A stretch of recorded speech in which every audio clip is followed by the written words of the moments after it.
Hi there. So, new Battletoads. It is August 20th, 2020. There's a new Battletoads for the first time in ages. And I had stayed pretty much in the dark. I did not read any reviews for the game. I did not. I wanted to be pleasantly surprised or completely let down by whatever this game was going to be. And so the game's downloaded. I still haven't played it yet. But just for the hell of it, this morning, I went and decided to read a review. I read a review by Terrence Wiggins on IGN, and I figured I needed to say something because this Terrence Wiggins, now, I don't know anything about the guy. I tweeted at him asking him questions about his review, but he starts off his review with something, and I just wanted to read this review to you guys and kind of talk about it.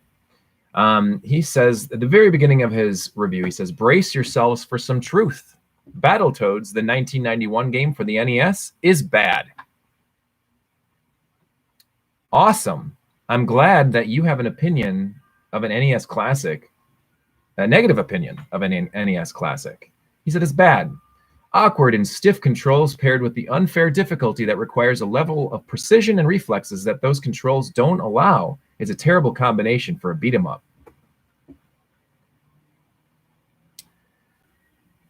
Holy shit, dude. If you just played the original NES Battletoads for this review, then I excuse you. Then you're fine. Then this is fine. This is a fine opening for a review for a new game. Basically, he says its heroes felt like an uninspired TMNT knockoff, but Battletoads 2020 is mostly the exact opposite. First off, your most alarming mistake is calling the original Battletoads on the NES a beat 'em up. Does it have a lot of beat 'em up elements to it? It certainly does, but it is a multi-genre style game. It has strategy, it has platforming, it has beat 'em up levels, it has action adventure. There's a lot to the game. It is also a very good multiplayer game. I would not take Battletoads and directly compare it to, say, Double Dragon or Streets of Rage. Now, we did just get Streets of Rage 4 this year, which was an excellent, excellent game in the Streets of Rage series, in my humble opinion. Battletoads is not something that you should ever compare to other beat-em-ups. It is not Scott Pilgrim vs. the World. It's not Double Dragon. It's not Streets of Rage. It's not Final Fight. It's none of those games. It's its own beast. It had elements of Mega Man in it. It had elements of Twitch, high-speed action. Like, it is not just a beat-em-up. His review goes on to pretty much describe that this game is mostly a beat-em-up with mini-games in between the levels to kind of break up the lull of the beat-em-up action. So my main question, and he even says here, the combat isn't too deep or elaborate, but it can be a blast. Let's continue reading. So it's mostly the exact opposite of what the NES game, which he considers bad. It's simple but fun. First off, a Battletoads game should never be simple. Ever. Not even the Battletoads and Double Dragon, which was so much easier than the original Battletoads. Not even that game was simple. That was difficult, but much easier and fun. It's a simple but fun and fair three-player beat-em-up with enough humor and personality to drive a spin-off TV show, which I would totally watch if they made it. It takes the legendary awful difficulty of the original and makes it into something that's actually enjoyable for its short run, and you can still crank up the challenge if you want. It sounds weird to say, especially for this notoriously narratively light genre, but one of the biggest things that kept me enticed was the story. Presented in a great Saturday morning cartoon style, the Battletoads trio of Rash, Zitz, and Pimple have been trapped in a virtual reality hole, living out a life where they've been worshipped as heroes for the past 26 years. The Toads all have distinct personalities. Now, this part I get. Rash has fame-starved idiot who wears sunglasses indoors. Pimple is large and sensitive, and Zitz is the self-declared leader of the smartest of the group. It's often said that it's hard to do comedy in games, but these characters play wonderfully off of each other and got quite a few boisterous laughs out of me. The story itself is simple. The Battletoads want to be famous again, but it's a lot of fun and bolstered by a great voice cast. That all makes sense. I'm fine with that. Beyond the Toads, you'll encounter an old nemesis and plenty of new characters, from a warring tribe of lumberjacks and gymnasts to to the new main villains, the Topians, Udo and Pia. The new big bads are Hollywood producer stereotypes, obsessed with vanity and running everything like a television show, and their godlike powers and indifferences to the Battletoads make them pretty entertaining in their own right.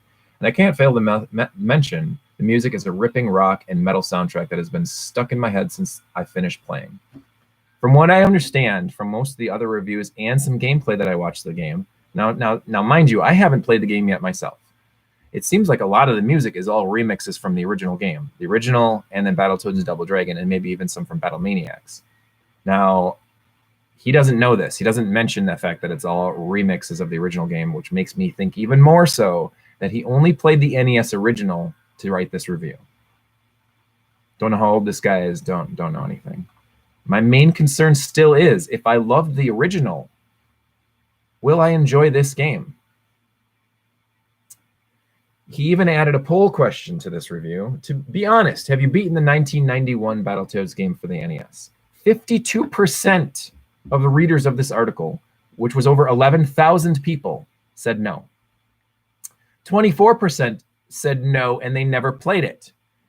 So is it just that this guy's writing to the IGN audience that apparently 75% of the people have never even beaten the original NES Battletoads game? Is the original NES Battletoads game fucking hard? Yes, it is. Yes, it is. But as a kid, I beat it. As an adult, I think I beat it within the last 10 years. It is mean. It is mean and tough. But there was an actual remake of the game, sort of a reboot, remix of it, whatever you want to say, for the Sega Genesis, with updated graphics, updated music, and everything. That actually makes the game way more playable. So if you cannot beat Battletoads on the NES, and they also cleaned up all the bugs, especially the 2-player bug later in the game where you cannot continue in one of the certain levels unless you kill off one of the players. That has been fixed in the Genesis version. So if you really loved the NES game but couldn't get anywhere in it, just play the Genesis one. It's so much more forgiving. Like, it is so much more forgiving. I could play through that pretty easily. I think I get to the snakes level before even losing one single life now. So play the Genesis version if you've got to play NES, or if you got to play Battletoads and you've never beaten it. It's weird. Like 8% said yes, 8% said yes, but they're lying, and then 7% said yes, but they cheated. So less than 25% of the IGN readers have even beaten the original Battletoads game. Honestly, the rest of the review does not make me feel super excited about it. Things can get hectic during the encounters with different enemy types flooding the screen from both sides, and in some instances appearing on different background and foreground planes that you can switch to between. But even with all that going on, it was easy to keep track of my toad amongst the chaos. Characters are big on the screen, and enemies will telegraph when they're about to do big attacks, so you can dodge out of the way or pull off an attack to interrupt them. Enemies will drop flies that you can slurp up in the middle of combat to regain a little health. How much depends on the difficulty level, so there's some margin of error there as well. Battletoads could certainly have benefited from more and more creative types of bad guys to beat down. This is again focusing primarily on the fact that this is a beat 'em up.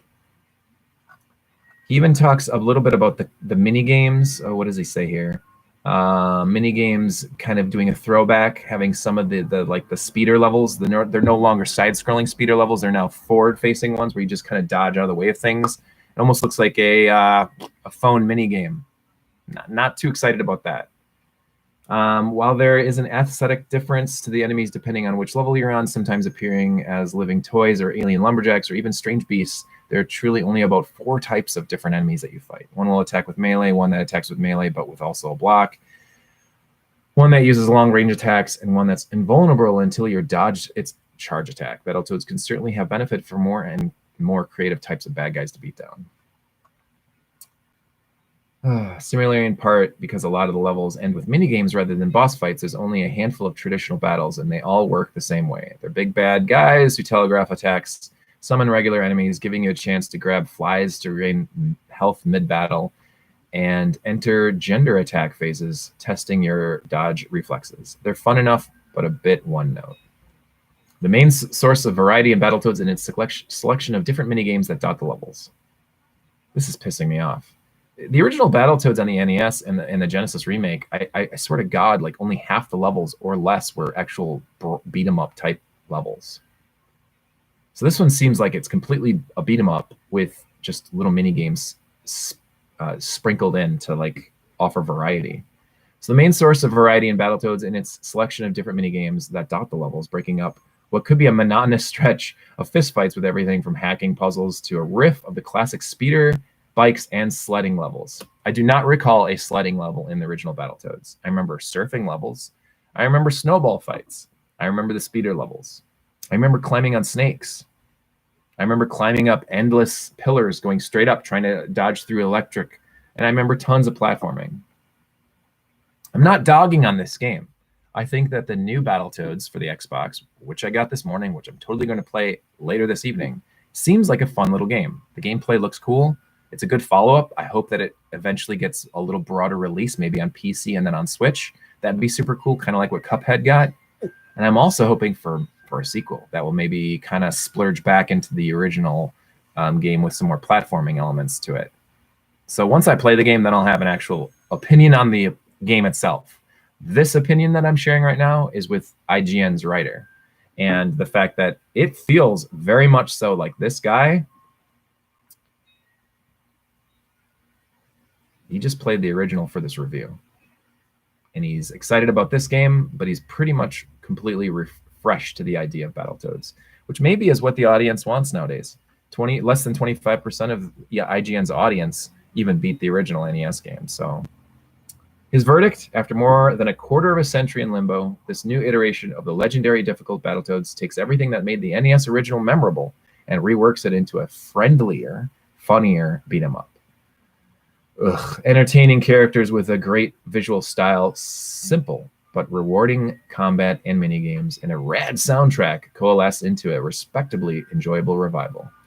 With its most notable shortcomings being that enemy variety is a little slim and the story is over too quickly. He beat it in, say, 3.5 to 4 hours. He gives it an 8 out of 10. I'm hopeful the game's fun.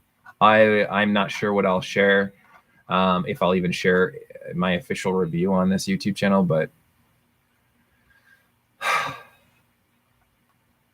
I'm not super stoked about this review. And I think that he was trying to be shocking with his intro sentence, which again I'll read. Brace yourselves for some truth. Battletoads, the 1991 game for the NES, is bad. I think that sentence is supposed to like set off a couple people, which is fine. I get it. Some people don't like the original. Honestly, I know one of the guys I podcast with, he never really played it because he thought it was too hard. He thought it wasn't very fun, or who knows, or just didn't play a lot of NES back in the day. But for those of us that loved the game, which was millions of us, because the game was a huge success, it spawned a lot. I mean, it was an NES title that came out that felt like a 16-bit title. It was kicking ass during the Super Nintendo and Sega Genesis and TurboGrafx era. That kind of made people go like, whoa, let's dust off the NES and play some Battletoads, to spawn Genesis and Super Nintendo sequels and an arcade game. I was hoping for this game to kind of pull on some of that nostalgia and play a little bit more like the original, but we'll see how this plays. I'm looking forward to it. Definitely downloaded it and everything, so I'm looking forward to playing it. But this review kind of sucks. Anyway, if you listen to all this, I'm sorry. But let's actually play this game and see what we think. Anyway, take it easy, guys. Bye.